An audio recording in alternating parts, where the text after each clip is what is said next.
I'm Liz, the Chief Mom Officer, and when I'm not busy being the breadwinner of my family of 5, I'm stacking Benjamins. Live from FinCon 2017, one more time, it's the Stacking Benjamin Show.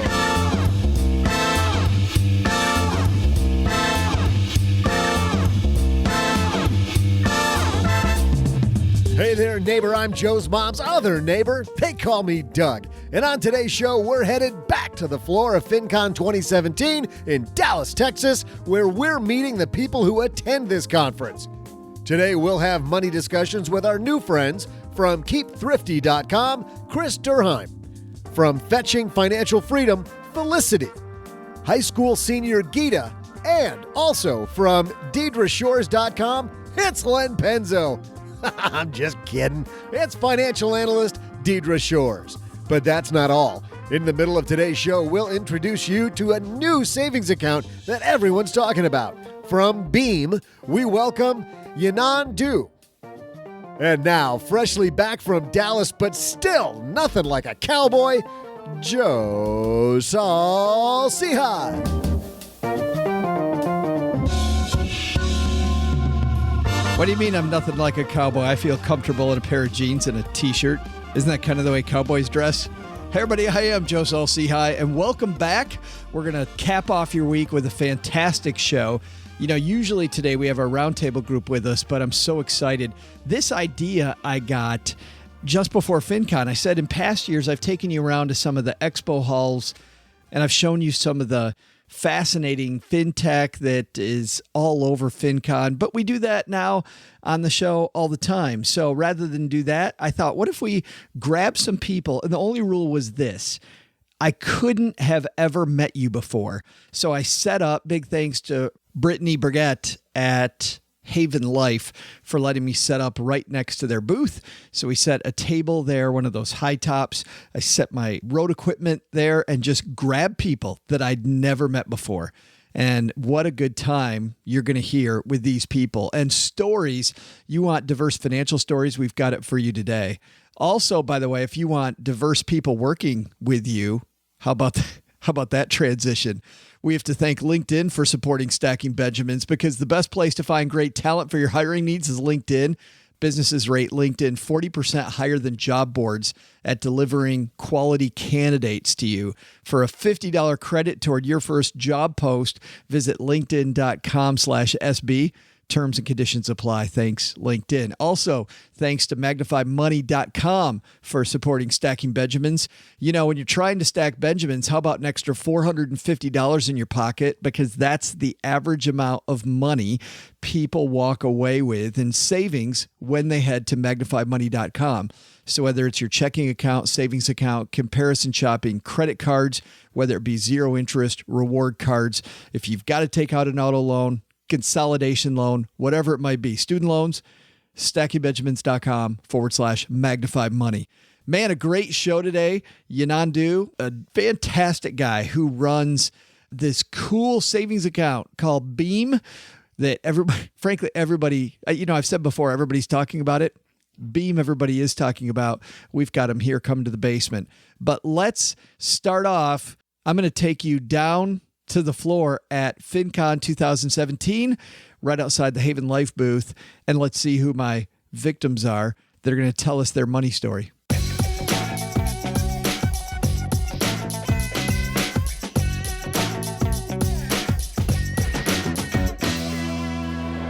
Felicity. Yes, hi. I just met you. You did, Joe. So tell me, who are you? So I'm Felicity. I blog at Fetching Financial Freedom, and I am a huge money nerd, obviously, and a background of electrical engineering, work in software. And my son's in electrical engineering. Is he now? I just found out that he got a real job. A real job. Which is amazing. I remember my first real job. It was a huge thrill. I want to ask you about that in a second, because I think that's a good topic for us to talk about. But, totally. You were telling me about your dog. Yes. One of the things that I think is kind of interesting with personal finance and stuff in general is relationship with money. One of the biggest kind of revelations in my life was when my dog, who we got about 3 years ago, hadn't even owned him for a year, and he's already kind of an elderly dog. And we were walking one day, and he was perfectly fine. And then suddenly he was dry heaving. Then we were in the emergency vet. Oh, no. Yeah. And then we were handed an itemized bill for $5,000 or our dog dies. Oh. And at that time, I mean, even right now, my rent's like less than $1,200. We'd spend less than $3,000 a month. It was a lot of money for us. We had, because of engineering and stuff like that, we had money saved up. But it was still this... I felt really bad because I was thinking, this is a lot of money and this is an old dog, but I was just thinking, the whole your money or your life thing. And when I stopped thinking of it in terms of this is more money than I've spent on anything in my life, like it's more money than my car is worth. My car is like worth $1,000 right now. But when I started thinking about it in terms of time and money saved, it was the easiest decision we ever made in our lives. And we actually did end up coming out with it costing only a little bit over $4,000 wow. because he got out a day early, and my husband was So wait, $1,000. Say you saved $1,000 for one day. For one day. That's an expensive hotel. Yeah. Extremely expensive. And it was funny too because my husband, he does all the cooking, and he was preparing like all of his favorite food. So we had like all of these containers of like chicken stock, because he could come home early, and we just wanted him to be well. We didn't really care about right. He's a member of your family. Yeah, exactly. Sure. And so we had all these like to-go containers and things filled out with like all these random foods that my husband spent like hours cooking. The one thing he ate was like this generic milk bone. Of course. That was the one thing he was interested in. Of course. And then we knew that there was a difference because we could visit him the day before, and he was so groggy and out of it. But on that day when we could take him home, his tail started wagging again, and it was hitting against the wall, just like pat, pat, pat, pat. And it was the best feeling in the world. That is so awesome. That's so awesome. Let's talk about your first job. Sure. So do you come from a family that talked about money, or? A little bit. We were like upper middle class. We didn't have like a lot of random toys and things like that, but we would travel. And I always had an interesting relationship with money because I was very conscious of it. Okay. I never like threw it away or something like that. Yeah. So I always kind of had a saving mindset. Okay. Yeah. So you're naturally kind of frugal. A little bit, yeah. Okay. But it's funny because with the first job, I would... I had this impulse to, like, now that I'm making real person money, I have to spend, more money on clothes so I can be a professional. Well, what did you do? Because, like, with my son, now we're talking, because I'm in this business, we're talking about, like, automating his finances, setting up his direct deposit. 100%. Like, what are some of the things that you did once you got out of college and had the job? Oh, yeah. One of the things is I knew I should be saving and investing, and I even knew that index funds are probably a good idea if you don't really know. But the funds weren't labeled index. Oh, so I didn't actually know which funds were which. So I think just stepping through and understanding what funds are which, and if you want to do... How did you solve that problem? It took me about a year or so before I actually looked into it. I picked some random things that were low cost, but I didn't really think about how it should be, like what my allocation should be. So I kind of only really thought about allocation like years after I started. But still, doing something... Yeah, doing something is always better than nothing. Absolutely. Yeah. 100%. And so you saved, did you start off saving a lot of your money, or did you feel like... Yeah. Because I would think, going back to me in my first job, I totally thought, I don't have money to save long term. I need as much money for a new car, for my apartment, for all this stuff. 100%. I was starting off saving for a down payment more, so I didn't even save up to the company match first year. That was a huge mistake, and I really regret that. I mean, it's not like it's changed things too much, because we're still probably on track for me to retire before 30. Fingers crossed. Awesome. Yeah, it was something that I definitely should have done at that time, especially considering we actually never ended up buying a house. We're still renting to this day. Wow. But still, you save a bunch of money. Why did you decide not to buy a house? So I live in the Boston area. Mm-hmm. Houses around my work are kind of a minimum $500,000. Yeah. And we don't need a lot of space. We have a one bedroom with off-street parking, and we have a basement with a washer dryer to ourselves. And that's more than enough for us and our dog. And the rent actually hasn't changed at all because our lease auto renews. So we're in a really good situation and a really good location for work and everything. Yeah, that's fantastic. Yeah. And the down payment on getting that same location. It's huge. Yeah, and would I be- did the math actually. Wow, you're an engineer and you did the math? Yes. That's weird. I've never heard that Surprising, before. Yeah, right? Actually, I did the math, and we put together a calculator, because you know the New York Times stock buy versus rent calculator? It's awesome. Yeah. But we were thinking of doing like a multifamily property and maybe being like landlords. Sure. So we made our own calculator for that situation. So it's on our site, and it's called landlord versus stock lord. So you can put in like how much you're renting for right now and how much, how many units and the rent for the units. So you can see like for a multifamily property specifically, doesn't make sense. And it made no sense whatsoever in our area. So You should tell my friends at Bigger Pockets. yes, I talked with Scott. Yes, Scott Trench. Yes, I talked to Scott. Yes. I met him, and I need to send an email after the conference. Absolutely. So tell us about Fetching Financial Freedom. What's coming up on the blog? Yeah, so it's been a blog that's been around for a while, but for the first year or so, I think I started in the very end of 2015, I told absolutely no one. So unsurprisingly, no one read it. That's weird. Right, Yeah. It's so strange how that happens. No marketing, nobody reads it. Yeah, no marketing, no outreach, no social media. Right, Like, of course yeah, not. Can't didn't do even that. tell friends or family. Right. Yeah. I'm trying to get it up and going a lot more regularly now, and a lot of it's just, I really try to write posts that would help me. So if I am trying to look up something, like we were considering buying a new car, and I found it just overwhelming, the information out there. So I just compiled all of the resources that I actually found helpful, and I kind of did like tiers of like, if you're only going to go to one site to look up these things, go here, and if not, go, if you want to go into more detail, go to these sites. And we actually ended up just repairing our car, which cost about $1,500 because all of the exhaust system was rusted and had to go. And our car, when we were talking to a dealer, they only offered us like $500 for the car. Yeah, right. But yeah. it made more sense with depreciation and all these other things. But it was an interesting experience. That's interesting. I love how you take your data and you just put it out there for everybody else to see. Yes. If you're making the decision, somebody else is going through the same stuff.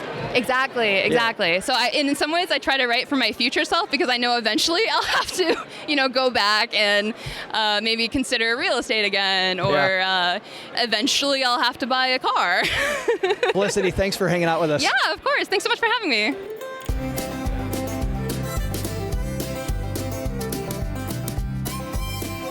I'm standing here with my new BFF, Geeta. Is that how you pronounce That it? escalated quickly. Yes, that is how you pronounce it. Yes, and I don't know you. I've never met you. Nope. Our mutual friend, Rocky, dragged you over. Thank you, Rocky, for doing that, by the way. Still gently dragged. Right. And I can see you didn't want to be here at all.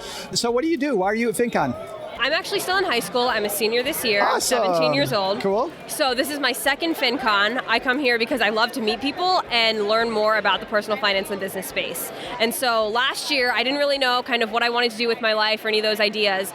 And then over the course of the past year, I've actually gotten more ideas. And now I'm working on getting a blog started and potentially even a video course, taking ideas like personal finance, business, psychology, all those things for teens, instead of having adults teaching teens, taking a teen teaching a teen in a relatable, relevant way. So what year in school? You're a senior? Senior, yes. Yes. When you talk about having ideas about what you want to do, I mean, I didn't know what I wanted to do at 22. Oh, for sure. Mm-hmm. So what are some of you talked about having a blog, but generally, like life-wise, what are some of your ideas? Some of my ideas for life. Still trying to figure that out. I know that I don't want to follow the traditional 9-to-5 path, going to college. Why is that? Getting a job. I feel like that dream is slowly disappearing. Everybody says, oh, well, that's the stable way to do things. That's not the stable way to do things because you're at the mercy of your employer. Like, that employer can choose to fire you at any time. And a lot of those jobs, machines are replacing them. Or you're just kind of stuck there. You're not really doing any meaningful work. But you got to see a bunch of your friends in high school don't think that way. I mean, they're looking at, whenever I give a speech at a high school, everybody asks me 57 questions around how do I get into debt, right? How do I get a car payment? How do I take out a loan? They don't think the same way. Yes. A lot of my friends think it's kind of weird that I'm doing this. I mean, like, just coming to conferences and stuff, they're like, oh, FinCon, is that like Comic-Con? Right. Like, yes. some kind of like weird convention? And I'm like, kind of, but not really. Yeah, it's Comic-Con for money nerds. Comic-Con for money nerds. Yes, yeah, that's right. an interesting way to put it. Right. And I have the glasses that I'm wearing are my cosplay. Like Really? I just do this. I don't wear glasses. I just want to be a nerd. So, You yes. just wanted to look smarter? No, that's right. I'm smarter. I want to look actually smart. But anyway, got to take step 1 before step 2. So you haven't done the blog yet. I kind of got it started. Like I had the idea for it a couple, maybe 3 years ago. So basically learning from people better than I was, because I talked to a bunch of entrepreneurs, freelancers. Like my dad has introduced me to a lot of great people within different areas of the community. So I was like, hey, what if I take these ideas that I'm learning and then I share them with other teenagers? Wait, is your dad Rocky? Yes, that's my dad. I see the connection now. Yes. That's cool. Well, he's a great guy to learn from. We have to have Rocky on the show soon. He hangs out in our he's got a great podcast, number 1. Number 2 is that he hangs out in our Facebook group and gives people great advice. But anyway, so the apple doesn't fall far from the tree. Now I know why you have that point of view. And by the way, we'll link to Rocky's podcast on our show notes at stackingbenjamins.com. But what's your blog? My blog is helpmebegreat.com. Helpmebegreat.com. So, still getting that up and running. I did post on it when I was like 15 years old, so I'm 17 now. So I read over the stuff that I posted when I was 15 years old. Yes. And I was like, we are not going to keep those published unless we edit them. So right now, things are currently getting reworked and new content's in the process of being put up. You know you're going to have to do it now that you've been on the Stacking Benjamin show. Yes. You gotta get that thing Gotta going. get that done within the next, week? Something like that. That's right. By next Friday. Next Friday. Right. Geeta, thanks for hanging out. Yes, thank you so much Nice for to meet having me. you. Yeah, it was great meeting you. Hey there, money nerds. I'm Joe's mom's neighbor, Doug, here to save the day with my delicious trivia segment. Since Joe just returned from Dallas, thought we should squeeze in one more question about this Texas city. So let's try this one. Which convenience store chain was founded in Dallas in 1927 when the Southland Ice Company began adding eggs and milk to their ice selling business?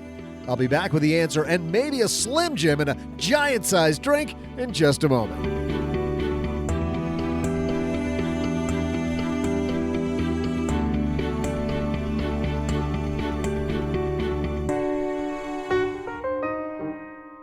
All right, raise your hand.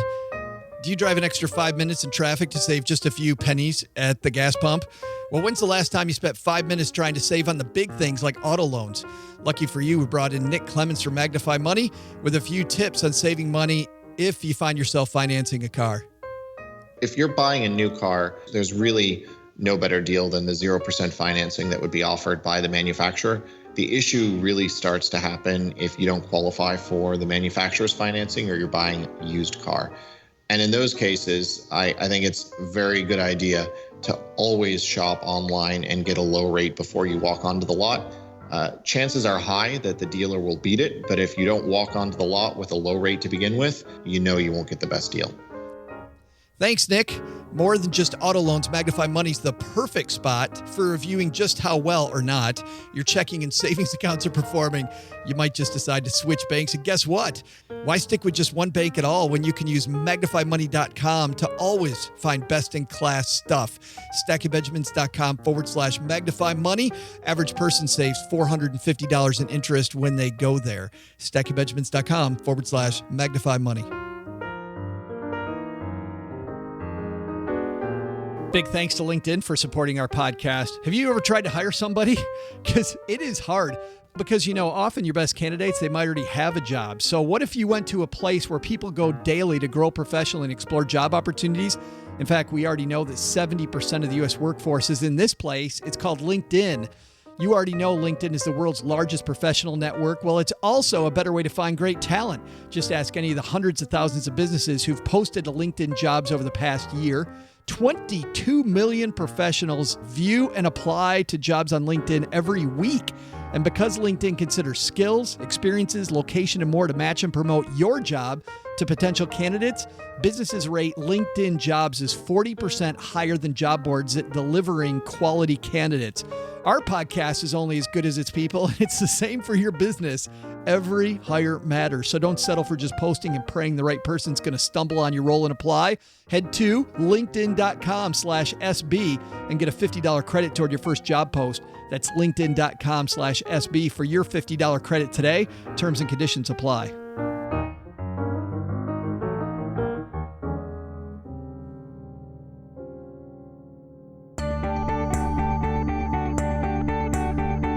Hey, trivia fans, I'm Joe's mom's neighbor Doug, back with some Dallas-themed trivia. Here's the question. Which convenience store chain was founded in Dallas in 1927 when the Southland Ice Company began adding eggs and milk to their ice-selling business? The answer? In the early days, it was called Totem, and they had totem poles in front of the stores, but now they're known for brain freeze from Slurpees and from the bladder-testing Big Gulp drink, which means the answer is 7-Eleven. Did you get it right? Treat yourself to a Hot Pocket and a Hostess Twinkie because you, my friend, are a winner, no matter what they say. See ya!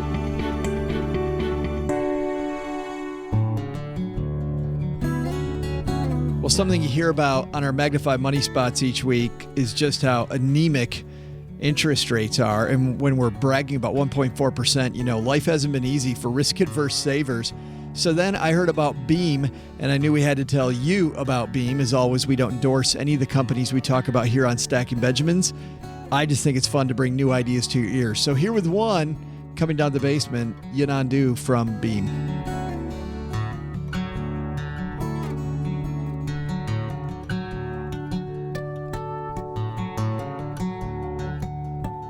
And walking down the stairs to the basement, it's Yinan from Beam. Have a seat, man. How are you?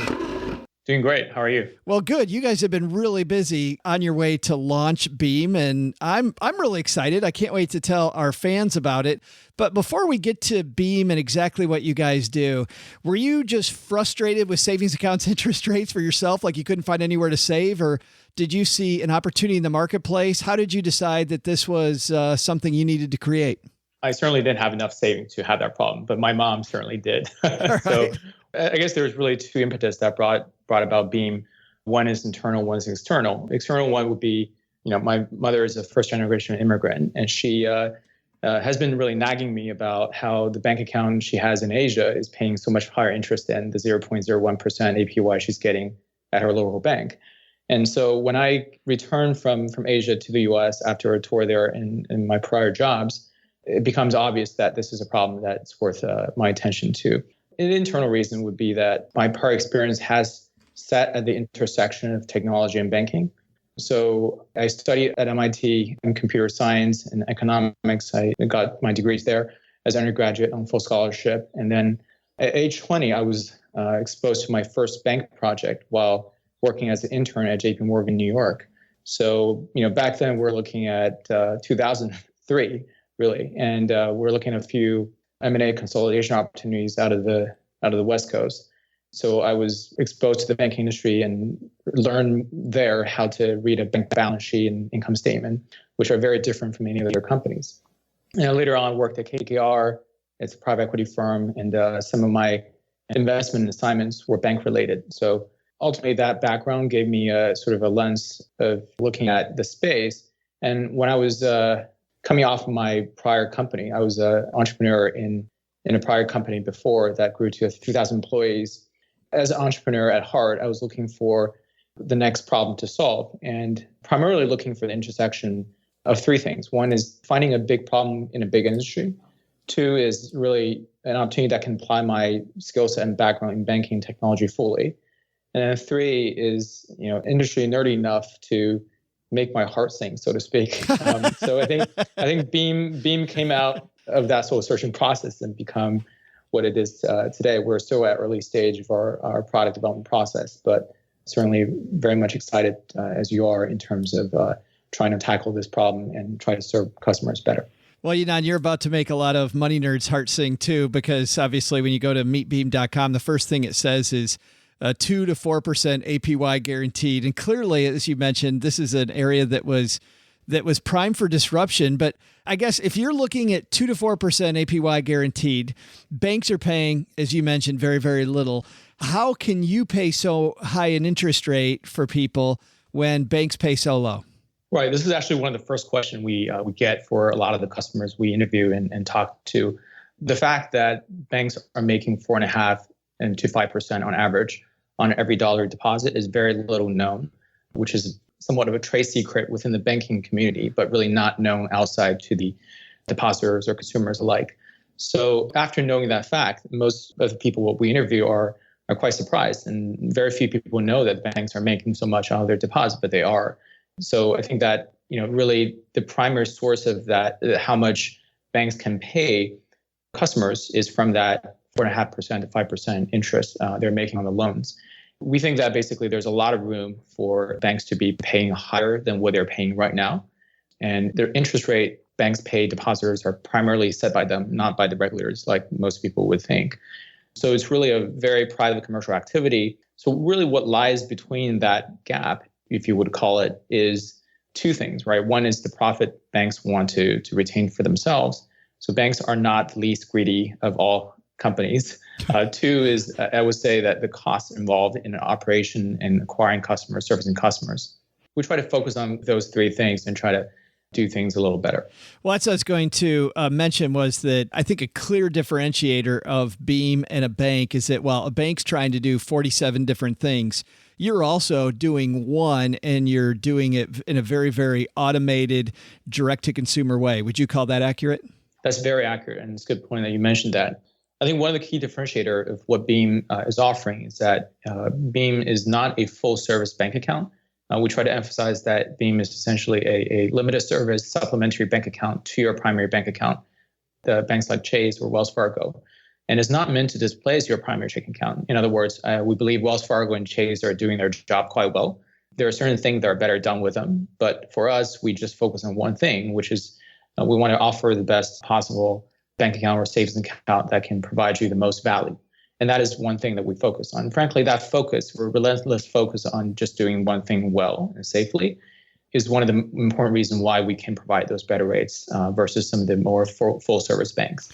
It is kind of similar to some of the, I guess, neighborhood community banks you might be used to seeing. And part of the reason they were able to potentially offer higher interest than some of the bigger banks is because they're very focused on their offerings. They're very kind of lean on their overhead. And to be clear, though, this is an apples to apples comparison when you're comparing this to a bank account. A lot of people try to compare like a money market fund to a bank account, but yours is an FDIC insured bank account, just like you would get at Bank of America.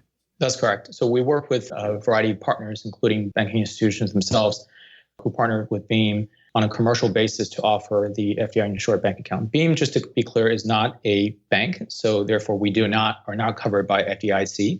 But the account itself, which frankly is sitting at the partnering bank that we work with, are FDIC insured. Gotcha. So Beam is not, but people put money into the account. The account is. Correct. Gotcha. Okay. Walk me through it, Yinan. How does it work? When I go to meetbeam.com, what happens?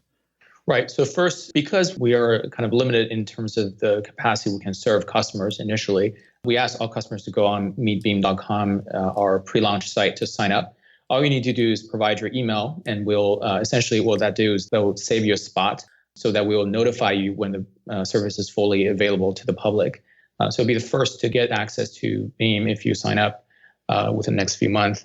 And once that happens, when Beam service is ready, we'll be rolling off customers who are at the front of the wait list, and then be able to offer them essentially a link to download the Beam app. So Beam currently only operates on mobile apps. We allow the customers to onboard and verify themselves, the KYC, AML, all the good stuff, within a 60-second process. We try to make that very simplified in terms of onboarding experience for the customers. And then you can connect your primary checking account. Let's say if you're using Wells Fargo or Chase, you can log into your online through Wells Fargo or Chase, and be able to move money from that account to Beam and out of it within the same business day or the next business day. So basically, Beam account is an account where you can work alongside your primary bank account to help you earn more from the cash in your bank. Two questions. First one is about the app itself. Is it Android, iOS, both? We'll be starting with iOS first because I think that helps for us to learn more about customer demands and be able to service them well. Eventually, Android will be in service as well. Got it. And then the second question is around getting money out. So let's say I have an account at, we won't pick on Wells Fargo because we picked on them a lot lately. Let's say I have a Chase account and I move money over. How long does it take money to get into my Beam account from Chase, and how long does it take to get it back out? Usually 1 to 2 business days. Okay. Yeah. Same both ways. Okay. So it's usually going through the ACH process with that basically powers all the money movement between banks. Got it. So if I've got, it's the same thing as any direct deposit that I have then. Right. Yeah. That's right. And so this should not be then my primary bank account. I would think, well, you even said that earlier. This should be a secondary, like a second tier cash reserve. Right. It's basically a high interest paying savings account, if you will. One of the reasons I say that is because at least for the first release, Beam is not offering any debit cards or checking services or many of the other services that you expect from a typical checking account. And so, as a result, I think we're able to save on some of those costs and be able to pass on more to customers in terms of interest. And then my next question is around, well, we already asked about security because of FDIC. How do you guys make money? Do you make money on the spread like a bank does, but it's much narrower because your process is more automated? Beam is actually a technology service provider. We basically charge our banking partner for the service we provide to them. And that's mainly around managing the deposit operations for them, right? So our interaction with the customers and all the R&D development costs for the mobile banking app, so forth. And those are the services we provide to our banking partner institutions. And that's the primary source of our revenue. And we don't really make money off the spread. I have one last question, which has nothing to do with Beam. We toured MIT when my kids were looking at colleges, and that campus was so much different than any other college campus we went to. Tell me a little bit about your experience at MIT, because that seems like a whole different world. Right. Well, MIT has a reputation of being the holy grail of intensity. Right. Right. So I'm not sure, Joe, which month you went, but did you go on the nicer season during the? We did. Yes. Spring? Yeah, it was in the spring. Right. So spring was beautiful. I think that I went. My first MIT experience was during springtime. It was in the early April when they did the campus preview weekend.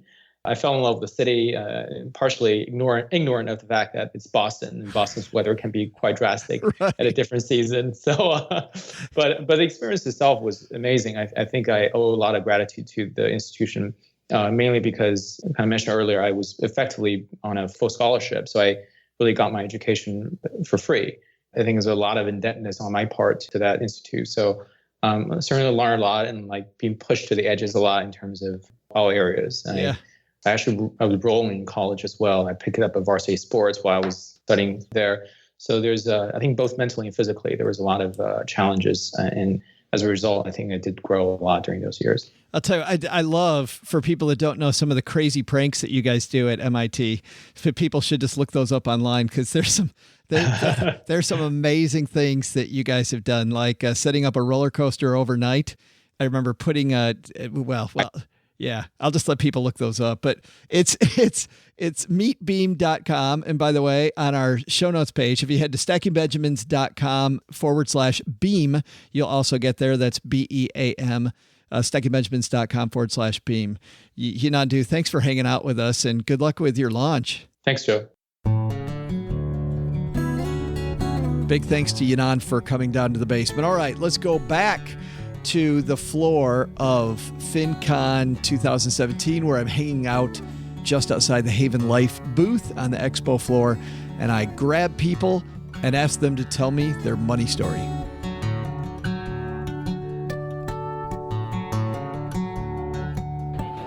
And I'm joined here by Chris Durheim. We just went over, our friend Claudia from Two Cup House and I came over, and we dragged you over here. Yep, absolutely. Yeah, you didn't want to be on. Begrudgingly, you guys pulled me over. I was Absolutely. There's not much I could do. I'm surrounded by people. I'm kind of stuck. So, well, tell me your money story. Sure. So I just left my job actually this summer. So I worked at corporate America for 13 years.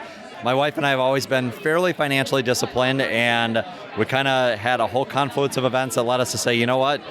this is the right time to do something different. So I'm taking the next 14 months off. So what's the confluence of events? we are fairly minimalist, and we've been looking to downsize from our housing situation. So we were going to be selling our house, which was like 1,900 square feet, going down into an 1,100 square foot apartment. God, you and Claudia are BFFs then. Yeah, and they're tiny. I think we're about on par with them on square footage per person, though, because we've got a 7-year-old and twin 5-year-olds. Holy cow. We went from a 4-bed, 3-bath with 2 living rooms and all the craziness down to a 2-bedroom, 2-bathroom apartment, just nice and simple. What made you decide to make that move?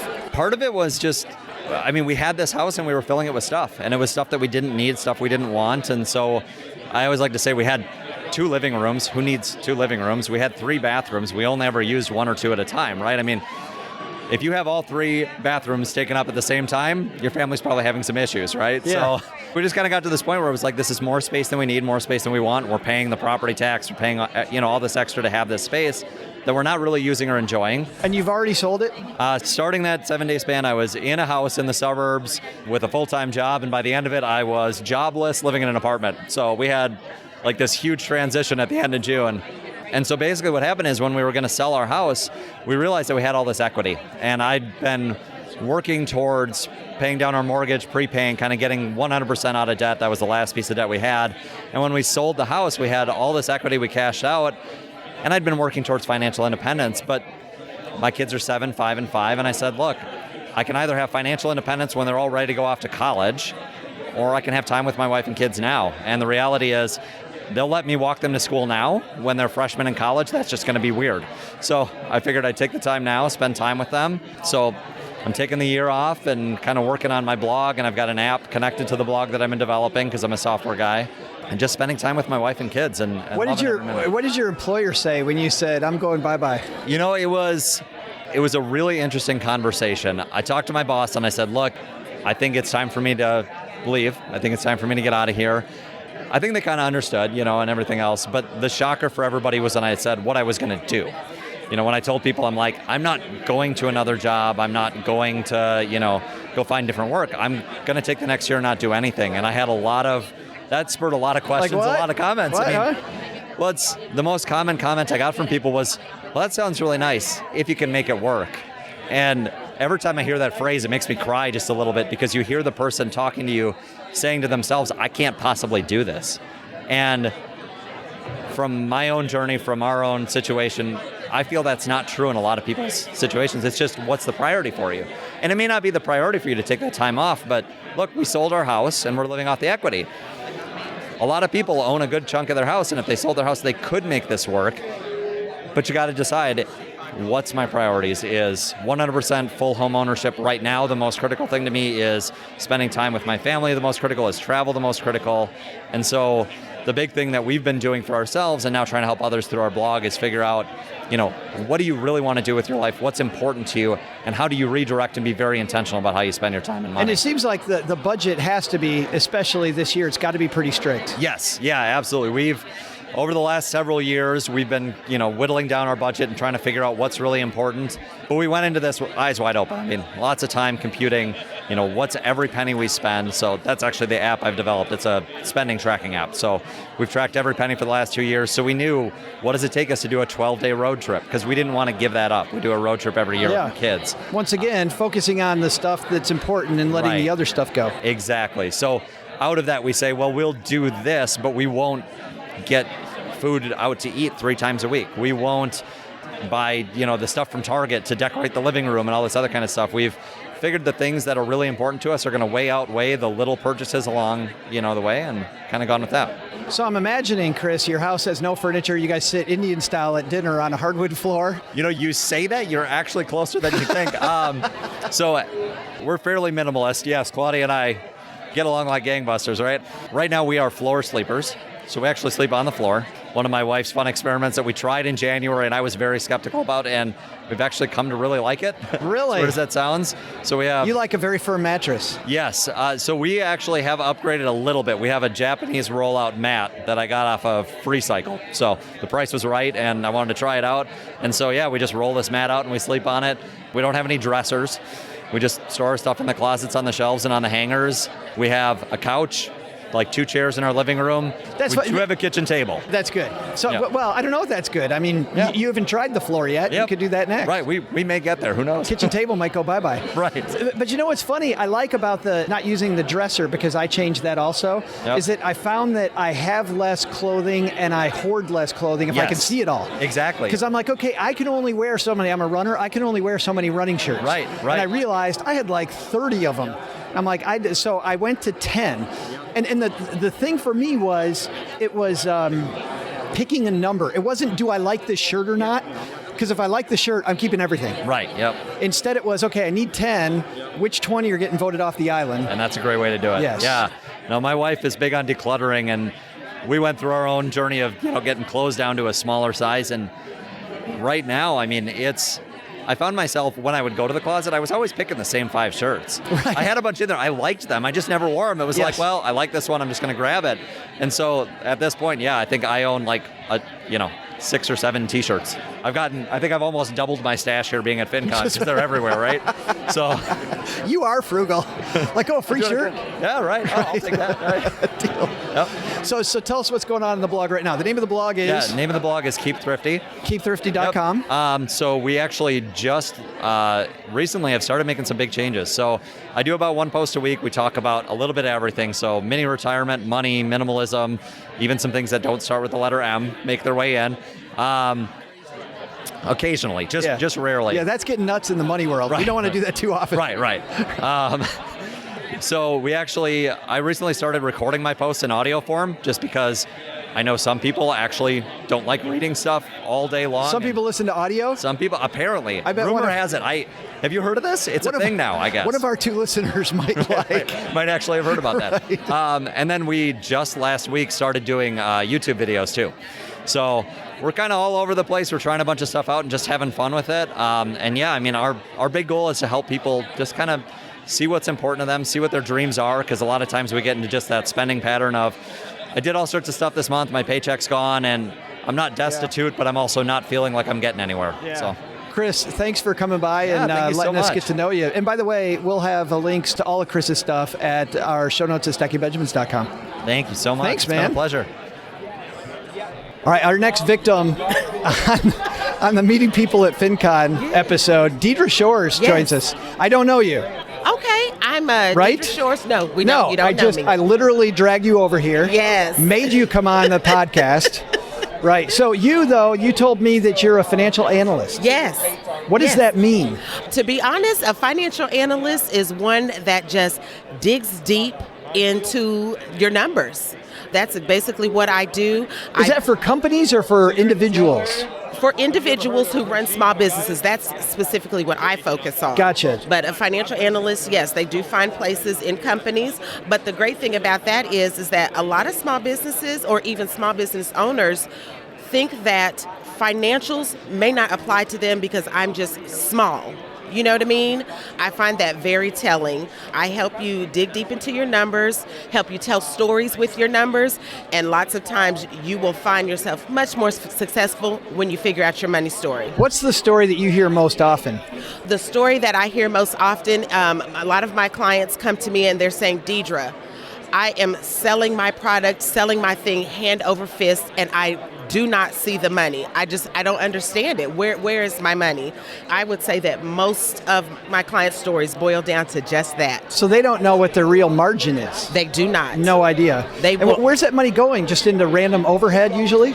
It's going out in overhead. A lot of times it's a cash flow issue, a timing issue. Sometimes I see that my clients give away a lot of free. Yeah. You know, and so some variants of those things. Right. Mm-hmm. So if you're going to give away free, I would think then you've got to have a plan of how do we get the hell away from free, right? Yeah. I think that would be important. And that is exactly what we talk about. Sometimes clients feel guilt. Here I am. I'm a small business owner. Some people are just trying to make room in their budget by doing their thing. Right. And they always feel like, I need to give back in order to give. And of course, there's nothing wrong with that. But you've got to set boundaries around that. And a lot of times, we don't see boundaries. That guilt just kind of keeps us giving. So we talk about things like that. Apply metrics to the giving. Absolutely. Isn't that funny? Because you think if a big business does it, right, they have strict budgets, strict controls, a small business needs that even more. Even more, because a lot of times small business owners won't necessarily think that they have the capital to spend on those things. Again, you always think those are for the big dogs. Right. Those are for the big dogs. I don't need that, or I'm not ready for that. But if you just apply principles like that from day one, oh my gosh, you're seeing profits much sooner. So. When I was a financial planner and I would work with a small business owner, one of my first questions always was, is your business working for you, or are you working for your business? And almost every business owner started out, right? They didn't want to have a job. Right. But then they built themselves a job. Yes. And they're working hour after hour for the business and they're getting no return. Absolutely. Yeah. Absolutely. What about when it comes time to sell? You really have to sit down with your goals and just think about your horizon. You've got to plan for the long haul and work it out each time. Each day by day. So it seems like that's when the numbers are most important, because the new owner's going to want to know every single number. Absolutely. If I'm not going to sell, what I found was, if I'm not going to sell, small business owners try to write off everything, deduct everything, and show that they make no money. And then the second they're ready to sell, they want to make it look like it's a damn cash cow. Absolutely. I'm making money hand over fist, and so you really have to think about, where do you see yourself in your business? Right. And those things start, again, day one. If you plan to sell, most investors look at your business, they want to see a pretty long history. Yeah. You know what I mean? So you kind of always have to have that in the back of your mind. And, a lot of times I ask my clients, are you set up to blow up? You know what I mean? Yeah. And you don't think about that. Again, people always are like, I'm just little old me, or it's just little old us. Right.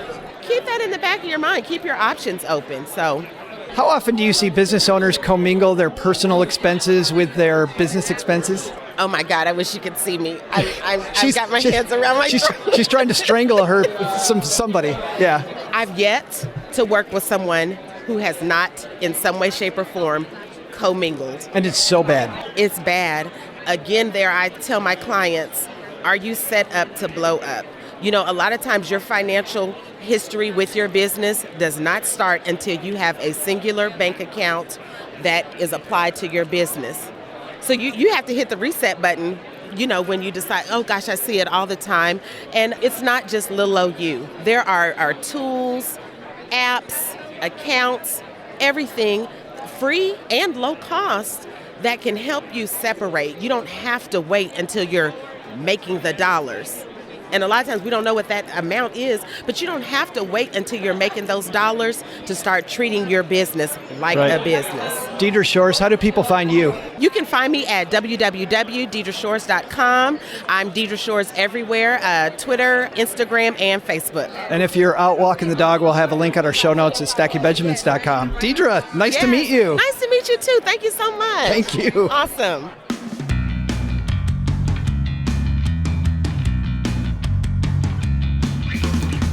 And there you have it. What a fun time I had at FinCon 2017. Not only doing these interviews, but of course, hosting the main stage at FinCon and hanging out with people. I feel like FinCon is my family reunion now. I see all these friends of mine that you meet online, just some great people, and it was great being there. Again, thanks to Brittany and to the team at Haven Life for letting me hang outside their booth. All right, Doug, what should we have learned on today's show? Yeah, no problem, Joe. Why don't you get back to just roaming around aimlessly looking for friends? I'll tell everybody what we should have learned. What did we learn today, kids? Well, first, what's your money story? While our guests told theirs, maybe it's a great idea to tell yours. Not only can you help someone else learn how to save, but you might do a better job for yourself. Second, suffering from low interest rates? Look around. Fintech companies like Beam are coming to the rescue with innovation that you won't find at your big bank. But the big lesson? Don't show Joe's mom the new cowboy boots you picked up on sale at a thrift store in Dallas, because then you're going to be Joe's mom's square dance partner all Thursday night. One word for you: flamin' hot blisters. Special thanks to the FinCon attendees who told their stories today. You'll find financial analyst Dedra Shores at, wait for it, yep, DedraShores.com. Felicity blogs at FetchingFinancialFreedom.com. Chris Durheim at KeepThrifty.com, and Geeta at her local high school. Thanks also to Yinan Du from Beam for joining us. You'll find out more at meetbeam.com or on our show notes page at stackingbenjamins.com. This show was created by Joe Saul-Sehy, produced by Richie Rutter-Reese, and engineered by the amazing Steve Stewart. Kathleen Selmans handles design, newsletter, and classroom opportunities.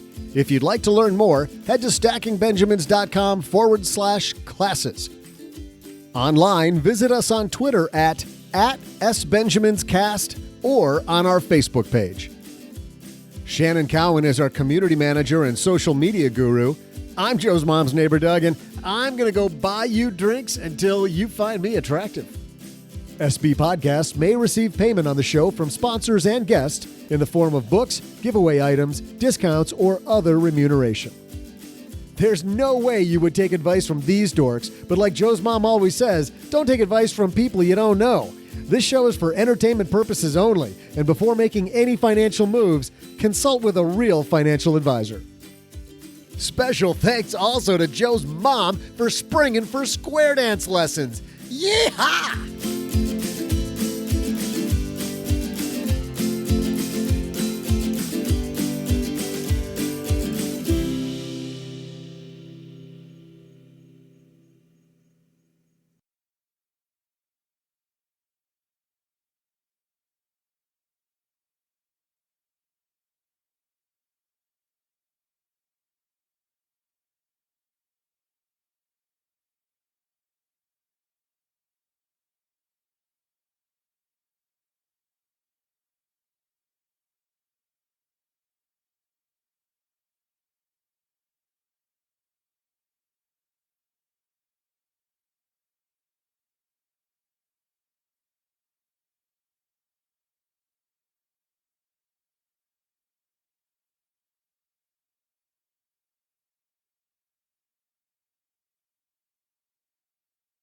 Hey guys, no real after show today, but I need to do some cleanup here.